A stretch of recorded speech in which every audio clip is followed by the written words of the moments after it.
சந்தர்ப்பம் என்பது கடவுளுக்கான புனைப்பெயர்களில் ஒன்று என்றார் ஐன்ஸ்டீன். அப்படியான சந்தர்ப்பங்களினால் இந்தியாவின் உயர் பதவிகளில் 2 முறை அமர்ந்து 2 முறையும் இந்தியாவை காத்தவர் டாக்டர் மன்மோகன் சிங். 1991ஆம் ஆண்டு நரசிம்மராவ் தலைமையில் காங்கிரஸ் ஆட்சி அமையவிருந்த போது இந்திய பொருளாதாரம் கவலைக்கிடமான நிலையில் இருந்தது. இந்தியாவின் மொத்த தங்க இருப்பும் உலக வங்கியில் அடகு வைக்கப்பட்டிருந்தது.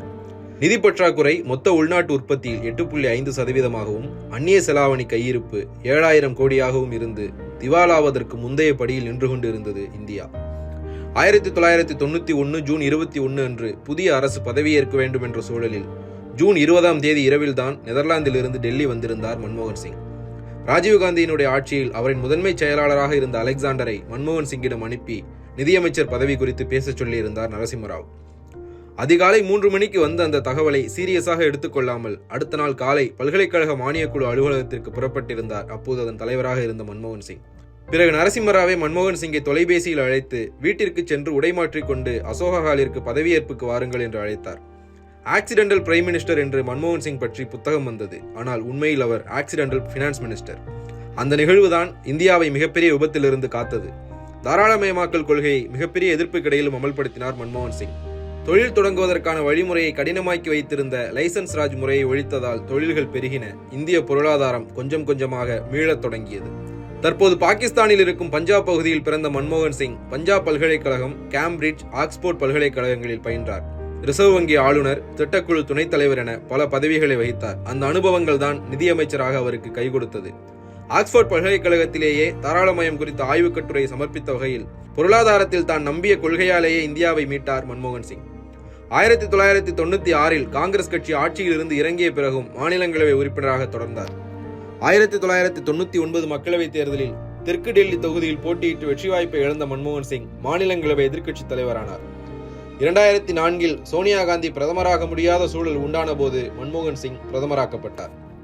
மிக குறைந்த சீட்டுகளோடும் 14 கட்சிகளின் ஆதரவோடும் ஆட்சி அமைத்தது காங்கிரசுக்கு புதிய அனுபவம்.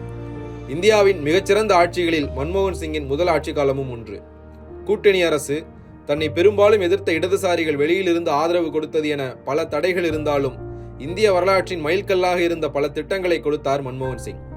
கிராமப்புற பொருளாதாரத்தை நேரடியாக உயர்த்திய 100 நாள் வேலை எனும் மகாத்மா காந்தி ஊரக வேலை உறுதி திட்டம் மன்மோகன் சிங்கின் சாதனைகளில் ஒன்று. அதேபோல் அரசாங்கத்தின் செயல்பாடுகளை கடைசி மனிதனும் அறிய வழிவகுத்த தகவல் அறியும் உரிமை சட்டமும் மன்மோகன் சிங்கின் ஆட்சி காலத்தில் தான் கொண்டுவரப்பட்டது. 2008ஆம் ஆண்டு மொத்த உலகமும் பொருளாதார மந்த நிலையினால் தவித்த போதும் மன்மோகன் சிங்கின் அனுபவம் வாய்ந்த நிர்வாகம் இந்தியாவை காத்தது. தமிழுக்கு செம்மொழி அந்தஸ்து நிறைவேற்ற முடியாமல் போனாலும் சேது சமுத்திர திட்டத்திற்கு ஒப்புதல் கொடுத்தது என தமிழ்நாட்டிற்கு பல திட்டங்கள் மன்மோகன் சிங் ஆட்சி காலத்தில் வந்து சேர்ந்தன.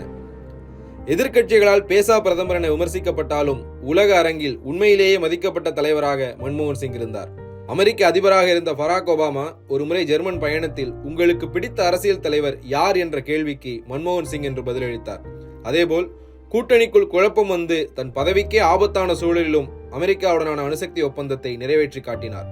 அணுசக்தி ஒப்பந்தத்தில் கடைசி நேரத்தில் அமெரிக்கா மாற்றம் செய்ய நினைத்த போது அதற்கு எதிர்ப்பு தெரிவித்து அப்போதைய அமெரிக்க வெளியுறவுத்துறை அமைச்சர் காண்டலிசா ரைஸை சந்திக்க மறுத்தார். அதன் பிறகு அமெரிக்கா வழிக்கு வந்தது. அதேபோல் 2013ஆம் ஆண்டு அமெரிக்காவில் இந்திய தூதர் தேவயானி கோப்ரகடே கைது செய்யப்பட்ட போது டெல்லியில் இருந்த அமெரிக்க தூதரகத்திற்கான பாதுகாப்பை வாபஸ் பெற வைத்தார் மன்மோகன் சிங். வெளியுறவு கொள்கையில் மன்மோகன் சிங்கின் மற்றொரு முக்கியமான சாதனையாக இடம்பெற்றிருக்க வேண்டியது காஷ்மீர் பிரச்சனை. மன்மோகன் சிங் பிரதமராகவும் சிதம்பரம் உள்துறை அமைச்சராகவும் இருந்தபோது காஷ்மீர் பிரச்சனை தீர்வை நோக்கி நகர்த்தப்பட்டது. சில காரணங்களால் அது நடக்கவில்லை. ஒருவேளை அது நடந்திருந்தால் காஷ்மீர் தொடர்பில் இந்தியாவிற்கு அதன் பிறகு நேர்ந்த பெரும் பொருளாதார இழப்பு தவிர்க்கப்பட்டிருக்கும். மன்மோகன் சிங்கிற்கு அமைதிக்கான நோபல் பரிசு கூட கிடைத்திருக்கலாம்.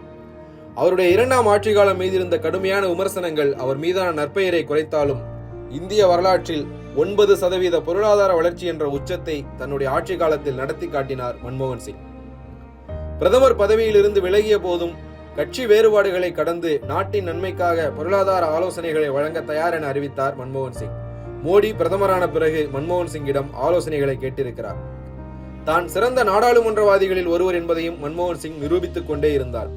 பணமதிப்பிழப்பு குறித்து மாநிலங்களவையில் ஆர்கனைஸ் லூட் லீகலைஸ் பிளெண்டர் என்ற கூர்மையான விமர்சனத்தை முன்வைத்தார். பின்னாட்களில் அதுதான் உண்மை என்பது போன்ற சம்பவங்கள் நடந்தன.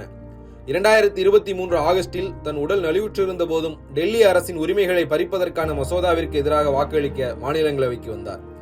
2024 ஏப்ரலில் மாநிலங்களவையிலிருந்து ஓய்வு பெற்றவர் தற்போது வயது முதிர்வால் காலமாகியிருக்கிறார். பிரதமராக தனது கடைசி பத்திரிகையாளர் சந்திப்பில் வரலாறு என்னிடம் கனிவாக இருக்கும் என்று பதிவு செய்திருந்தார்.